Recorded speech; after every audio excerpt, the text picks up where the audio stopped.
Muito bem, pessoal. Então vamos para a nossa aula de hoje. Eu vou fazer um código no LabVIEW para construir o modulador, né? Modulador ASK. Depois a gente vai tentar chegar no PSK, né? Então, para construir esse modulador, nós vamos primeiro montar uma estrutura de dados no LabVIEW, né? Necessárias para a gente utilizar e gerar, né, os símbolos ASK,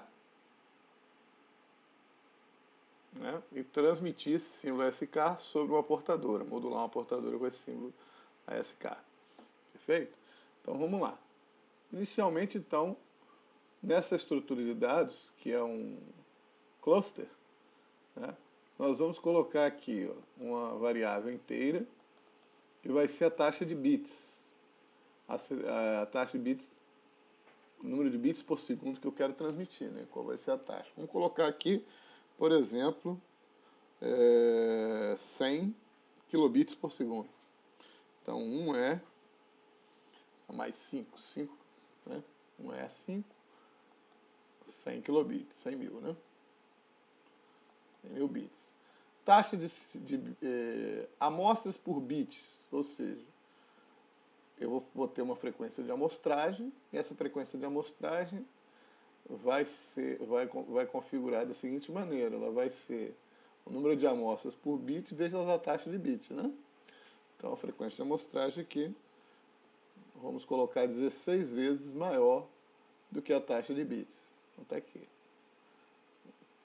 Isso aqui indica quantas vezes maior a frequência de amostragem é em relação à taxa de bits. Número de bits a ser transmitido.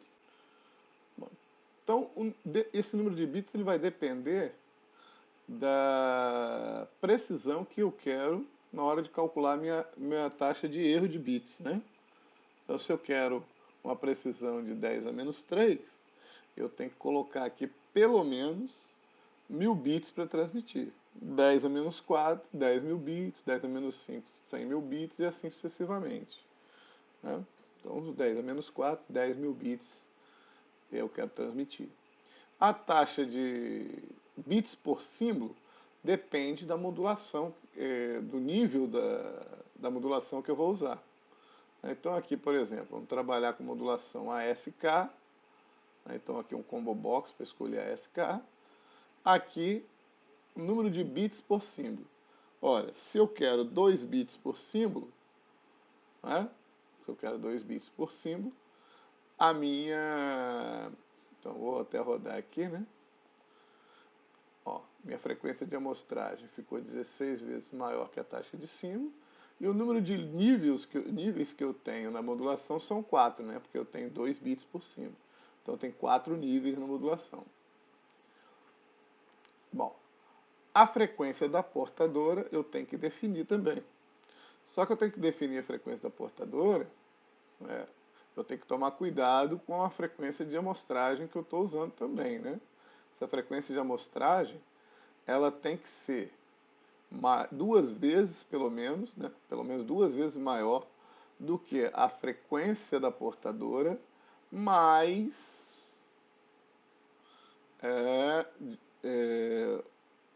a taxa de bits dividido por 2 vezes o número de bits por símbolo, né? 2 vezes o número de bits por símbolo. Então, se eu escolho, por exemplo, a minha frequência de portador igual a 2 a 5, por exemplo, né? Ou seja, 200K é a minha frequência da portadora, né? Eu tenho que ver, ó, isso aqui, 100K bits por segundo, como eu estou botando 2 bits por símbolo, a taxa de símbolo é 50 quilossímbolos por segundo, né? Então, 200 vai para 200 dividido por 2, 225 kHz, né? 225 kHz. Aqui eu estou com a frequência da portadora, teria que ser pelo menos 450 kHz, e aqui está como 1.6 MHz. Então, tá ok, né? Tá bem maior não tem problema. Essa seria a amplitude, vou colocar 1 mesmo, né? Seria a amplitude do meu sinal, né? Meu sinal ASK, amplitude máxima do meu sinal ASK. Bom, aqui, o outro combo box, o que eu vou escolher se eu vou usar filtro de Nyquist, filtro gaussiano, cosseno elevado, ou filtro retangular, que é o filtro de transmissão. E aqui o fator, né? Se eu for usar, por exemplo, cosseno elevado com 0, é o próprio pulso de Nyquist. Né? O fator também, ou a ordem, conforme o gaussiano, né? O filtro gaussiano. Então aqui vai ser representar a ordem. Se for cosseno elevado, vai representar aquele alfa do cosseno elevado. Okay? Então vamos lá. Essas aqui são variáveis secundárias, que são calculadas, né? Que é a frequência de amostragem, que depende da taxa de bits e da amostra por bits, né? E o número de níveis da modulação, que depende aqui do número de bits por símbolo. Aqui depois nós vamos calcular os símbolos, né? Vamos lá então rodar, mostrar aqui a parte. Então eu tenho aqui o meu combo, o meu cluster, né? E esse cluster então, ó, ele está com todas as variáveis definidas aqui, né? Aqui eu tenho um abandon by name, né? Então tem todos os nomes das variáveis aqui. Então, ó, se eu pego e multiplico a taxa de bits por símbolo, bits por segundo, vezes número de amostras por bit, eu tenho a minha frequência de amostragem. Correto? Número de níveis é igual a quem? Bits por símbolo, né? Vezes 1 vezes 2 elevado ao número de bits por símbolo vai dar o meu número de níveis, né? Da modulação. E ali eu vou calcular os símbolos e colocar ali dentro depois. Há uma coisa interessante também, o meu DT, né? O meu DT é o inverso, que é o meu período, né? Vai ter que ser o inverso da frequência de amostragem. Então vamos colocar o DT aqui assim, né? Para calcular esse DT. Pego a frequência de amostragem e vou ter que inverter essa frequência de amostragem. Então, sobre a frequência de amostragem, vai ser o meu DT. Ok? Esse é o meu DT. Vou colocar aqui assim. Frequência de amostragem aqui assim. Número de níveis aqui assim. Se eu for precisar, então eu vou puxar as linhas daqui. Muito bem. Bom, vamos gerar os símbolos, né? Vamos gerar os símbolos. O vetor de símbolo está aqui. Eu vou gerar meus símbolos. Os meus símbolos, como é a SK, eu estou trabalhando com a SK aqui, eu não vou usar o tipo de modulação ainda, vamos trabalhar só com a SK, depois eu jogo isso aqui dentro de um, como um sub-VI, né, para poder escolher o tipo de modulação em um outro VI, né. Então vamos lá.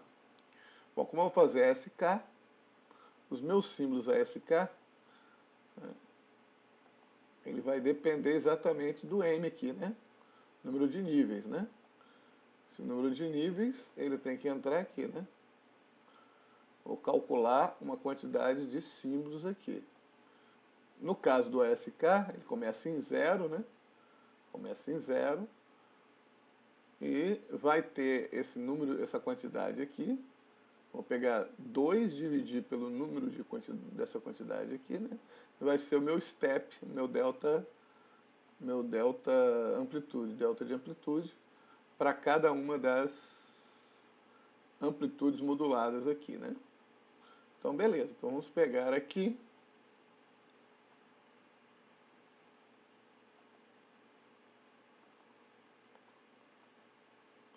Criar uma constante aqui. 2, né? Que vai de menos 1 a 1. As amplitudes vão de menos 1 a 1 dividido pelo número de níveis, né? Pelo número de níveis menos 1, né? Número de níveis menos 1, por quê? Se eu tenho 4 amplitudes, né? Eu vou pegar o número de níveis menos 1, que são 3, né? Dividir 2 por 3, eu vou ter 3 intervalos, né? primeiro valor, vou ter o primeiro valor, o primeiro intervalo. O segundo valor, o segundo intervalo. Terceiro valor, o terceiro intervalo, e aí o quarto valor. Então eu preciso de 3 intervalos, eu preciso de 1 a menos em relação ao número de níveis que eu tenho, né? Então aqui, esse valor aqui é o valor do step, né? Então eu vou começar com 0 e vou somar o step aqui. Então vamos criar uma constante aqui de novo. Essa constante começa com 0. Vamos colocar aqui assim. Então a constante começa com 0. E eu vou ter então que ir somando os steps aqui, né? Somando os steps.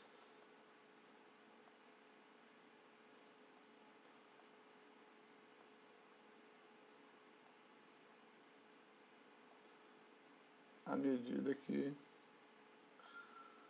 Então, esse cara aqui é o novo valor que vai entrar.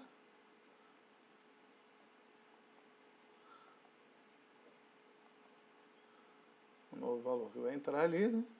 E eu vou sair aqui com esse valor como vetor, né? 0 primeiro, depois todos os outros, como um vetor de símbolos possíveis ali. Que é o mapa de símbolos, né? Vou chamar de mapa.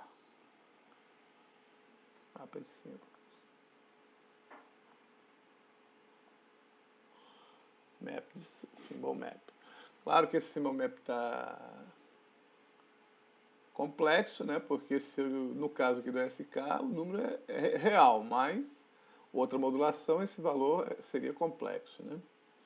Então, se eu rodar aqui, então tá lá, são 2 níveis, eu tenho 0, 666, 1.333 e 2, né? Na verdade, vamos trabalhar aqui com 1 mesmo, né? Então é de 0, então vamos começar com 1 de 0 até 1, amplitude. Ok? Então tá aqui, 0 até 1. São as amplitudes, então, possíveis. Então isso aqui eu poderia, esse mapa de símbolo, depois posso multiplicar pela minha amplitude para ter a amplitude da onda, né? Ok? Esse mapa de símbolo fica aqui então. Uma vez com o mapa de símbolos, eu vou gerar meus bits, né? Eu vou gerar meus bits, e para gerar meus bits eu preciso do número de bits que eu vou gerar. Então, novamente, um for aqui, né? Novamente um outro for. Esse for, então,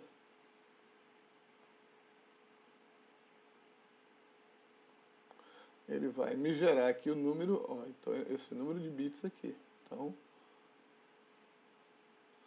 vamos trazer aqui o número de bits para o for. E então aqui entra uma sequência aleatória, né? Trabalhar com a sequência aleatória. Essa sequência aleatória vai gerar 0 ou 1, mas só que em valores reais, né? Então eu tenho que ir lá no numeric fazer um arredondamento para o valor mais próximo. Aí efetivamente aqui vai sair 0, 1.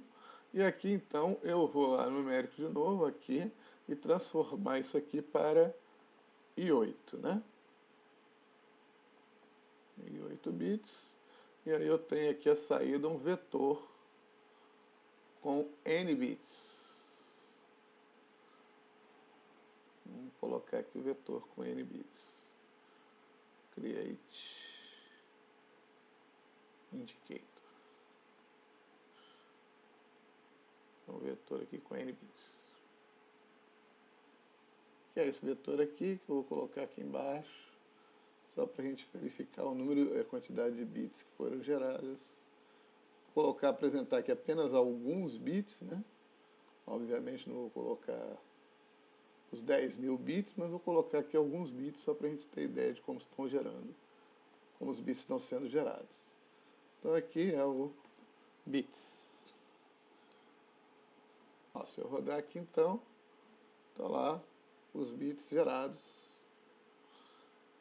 Vou ter que transformar os bits em símbolos. Lembrando que vai depender de quantos bits por símbolo eu tenho, né? Então os bits por símbolo estão chegando aqui, né? Quantos bits por símbolo eu vou ter aqui, né? Vai depender disso. Bom, se eu tenho então n bits por símbolo, no caso aqui 2, mas pode ser n qualquer, vou pegar o meu número de... Em vez de eu entrar aqui com o meu número de bits, né? Vou melhorar aqui a situação. Vou fazer o seguinte.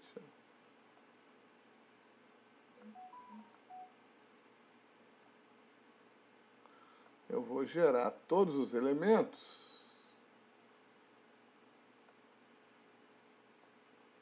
já com a quantidade de...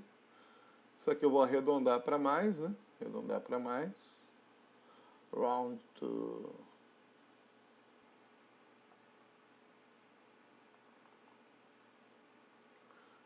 Aqui, ó, um seio, né? Seio arredondo para cima, né?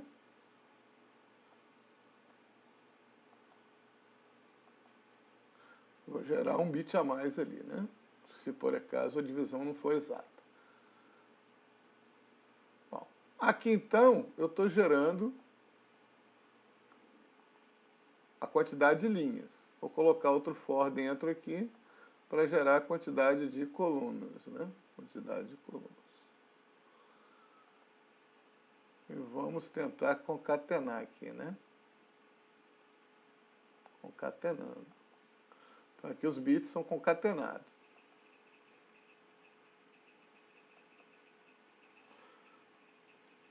1 vezes 2 elevado a i. 1. E aqui n entra o i. E aqui eu tenho, é só multiplicar esse valor por esse, né? Que eu tenho os valores já multiplicados, e saio lá com os vetores, e depois é só fazer a somatória. Então este, multiplicado por este, saiu aqui, é só somar, né?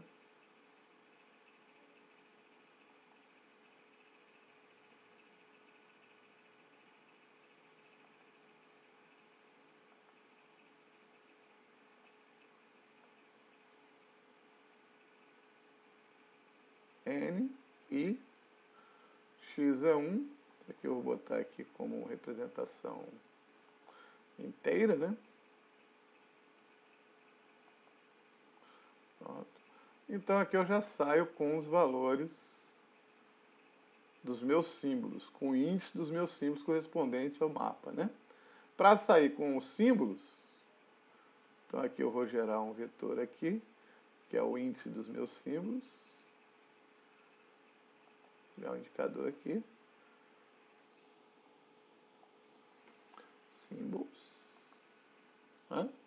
Então, vou pegar esses símbolos aqui, né? Vou colocar aqui embaixo só para a gente ter uma ideia.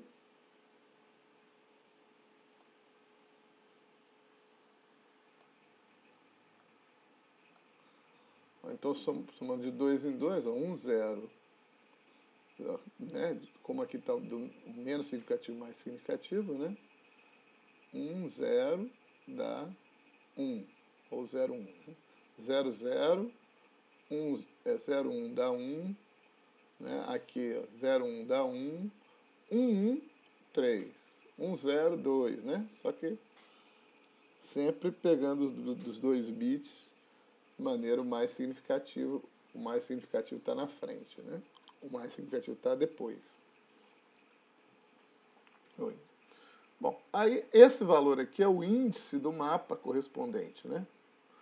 Então eu entro com esse mapa aqui. Aqui eu tenho o valor do cara, né? Basta eu pegar o index, então, de cada um do cara aqui, né?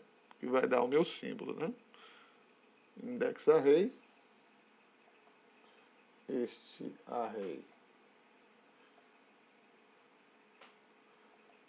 é o que entra aqui, que é o array. E vai ter que entrar aqui completo, né? Inteiro. O index desabilitado, né? E aqui eu tenho o meu símbolo que indica qual é o índice do array. Saio do lado de cá, já com todos os meus símbolos, né? Já aqui eu vou ter os meus símbolos especificamente. Bom, uma vez feito isso, eu tenho já todos os meus símbolos, que deve do tamanho da quantidade de símbolos aqui. Bom, o que eu tenho que fazer agora é fazer a amostragem desse símbolo conforme o número de amostras por bit lá, né? Bom, se eu tenho um número de amostras por bit, o número de amostras por símbolo vai ser quanto? Número de amostras por bit vezes número de bits por símbolo. Então, vamos multiplicar esses dois elementos, né? Que é o número de amostras por símbolos,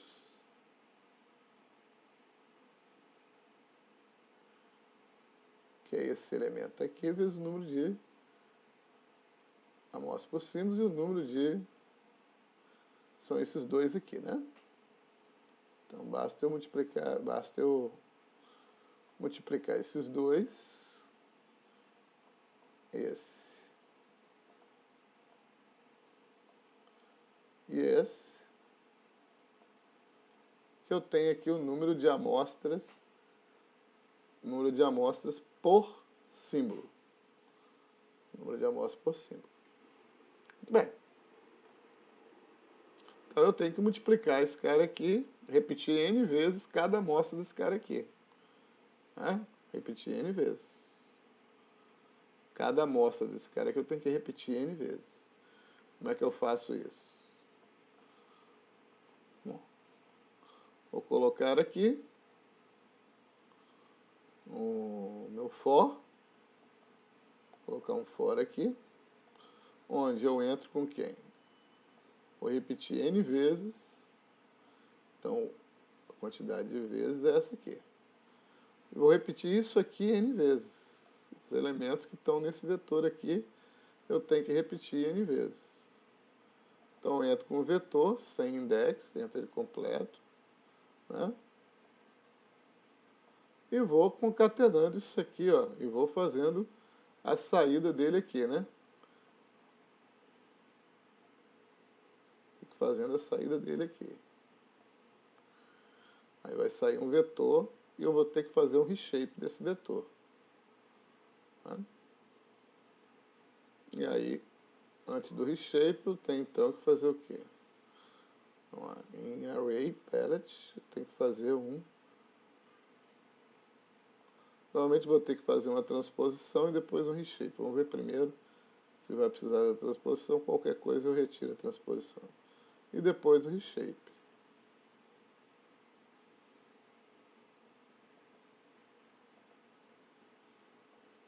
Bom, o meu reshape vai ter que ser o quê? O tamanho desse vetor aqui, né? Tamanho desse vetor vezes os 32. Tamanho desse vetor vezes os 32, né?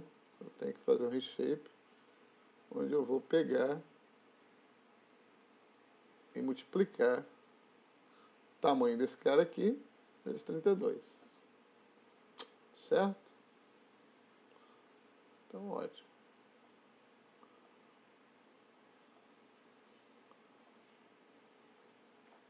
O tamanho desse cara aqui é array index, array size, né?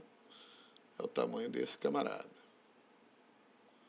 Multiplicado por isso aqui. Multiplicado pelo número de amostras. Né? Número de amostras por...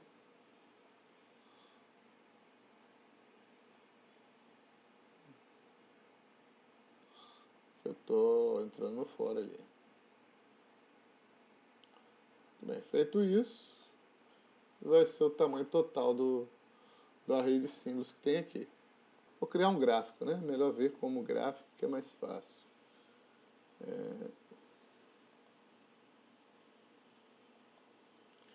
O tamanho aqui, vamos reduzir que vai de -1 a 1, né?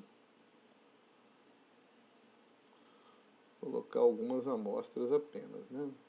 Para aparecer ali. Depois a gente vê apenas algumas amostras.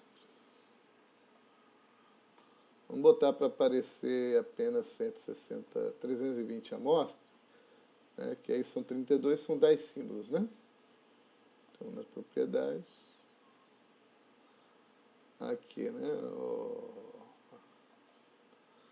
Escala, né? Vou botar aqui até 320 só. Ok? Então, vamos rodar para ver o que acontece. Então, lá, temos lá, ó, né? 0,33, ou 1, o 0 seria 0, 1 é 0,33, o 2, ó, 0,666, onde é 3? Tá vendo esse cara aqui é o 3, olha lá, é o 1, e aí vai, 0, né? Então tá certinho aí o meu símbolo. Bom, este é o símbolo, mas eu tenho que fazer o que agora? Eu tenho que apresentar o vetor, né? O vetor, então vamos copiar esse já com a portadora modulada, né? Eu tenho que apresentar a portadora modulada. Então, nesse gráfico aqui, eu vou apresentar a portadora modulada. Bom, para modular a portadora, eu tenho que pegar a amplitude e multiplicar pelo cosseno de 2πfc, né? Vezes o t, que é o dt, a cada iteração. Né? Então, eu vou ter que ter um for aqui, né? Vou ter que ter um for que vai criar o meu vetor tempo. Então, o for que vai criar o meu vetor tempo, ele vai ter o mesmo tamanho do meu vetor. Então, tem que ter o mesmo tamanho do meu vetor de valores, né? Mesmo tamanho do vetor de valores. Eu vou entrar aqui com o dt, né? Vou entrar com o dt.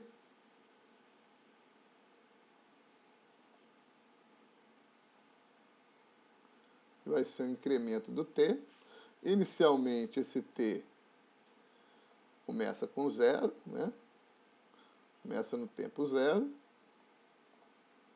Inicialmente, o t começa no tempo 0. E eu vou somando o dt.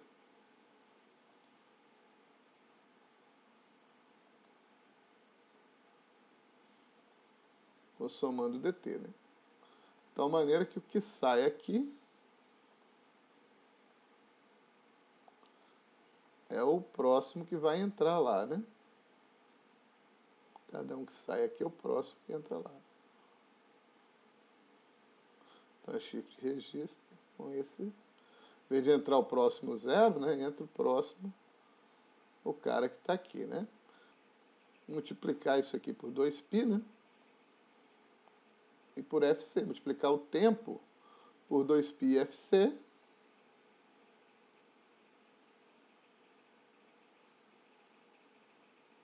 Então, basta pegar isso aqui, vou botar para baixo aqui, né? E antes eu multiplico aqui por 2π e por fc. Então, fc desce aqui o fc, né? Vamos descer com fc aqui.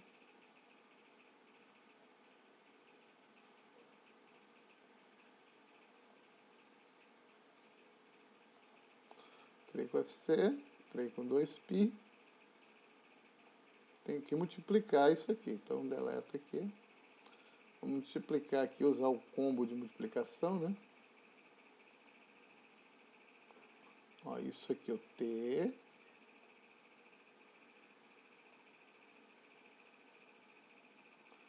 Multiplicado por 2π. E o f aqui entra aqui, né? Então, é 2π, é t vezes 2π fc. Isso aqui é multiplicação. Então, vamos trocar o módulo, multiplicação. Quem sai aqui já sai multiplicado, né? 2π fct já sai o vetor multiplicado aqui. Então, agora basta pegar o cosseno. Então, lá, o cossinho. Vamos ver se tem aqui o cossinho. Então, basta pegar o cosseno aqui. E o cosseno aqui eu vou multiplicar pela amplitude, né, que é a amplitude que a gente já tem aqui. Ó. Então, vamos a um vezes aqui. O meu símbolo aqui pela amplitude.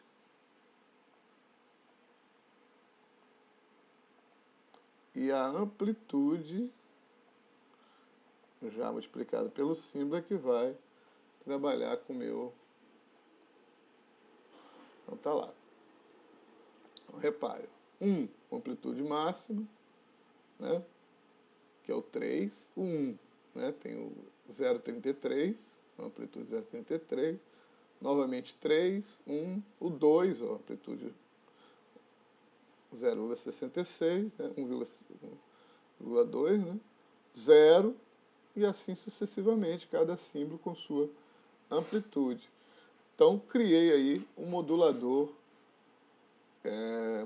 ASK.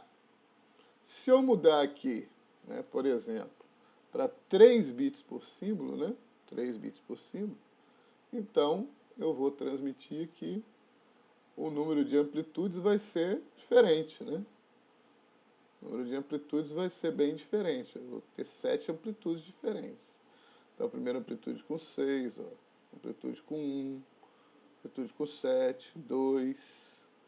E aí eu tenho as amplitudes aqui também da minha onda modulada, correspondendo às amplitudes dos símbolos. Se eu tiver, por exemplo, 4, então 4 ASK, né? Eu vou ter 16 amplitudes, né? Então, lá, 12, 14, 0, 10, né? 16 amplitudes. E o meu sinal aqui vai ter de acordo com essas 16 amplitudes, a minha onda modulada. Ok? Eu vou voltar aqui para 2 e vou mostrar a vocês uma... que com 2 fica mais fácil de enxergar, né? Vou rodar aqui. Vou mostrar aqui, ó, que a variação aqui nas amplitudes, ó, ela ocorre drasticamente aqui, né? Ocorre drasticamente, ó. Vendo? Isso aqui acaba, essa variação brusca aqui, ela acaba colocando harmônicas, né, na rede, no canal, maiores do que a largura de banda efetiva que eu necessito aqui, né? Seria os 50 kHz, né? Então, o que a gente faz? Para isso é que existem esses filtros de transmissão. Então, você vai pegar, em vez de ficar o filtro retangular, então ele está quadrado, né? Eu posso usar um filtro de Nyquist, um filtro gaussiano, um filtro gaussiano elevado, que ele vai fazer o contorno que, em vez de ficar quadrado, né, a transição brusca, ele faz uma transição mais suave. Ao fazer a transição mais suave, isso aqui vem para 0, aí volta na amplitude e aí evita a inserção de harmônicos lá de frequências maiores, né? Tá certo? Essa é a importância do filtro de transmissão, é essa. Justamente para diminuir, para ajustar essa largura de banda e eu não ter interferência na frequência, né? Interferência intercarry, né? Intersimbólica. Ok? Essa é a grande vantagem de se utilizar outro tipo de filtro sem ser o retangular, sem ser o normal aqui, que é o retangular que a gente está usando. Ok? Na próxima oportunidade, a gente vai ver o PSK e o QAM também, utilizando a parte de modulação. Ok? Obrigado, pessoal. Até a nossa próxima.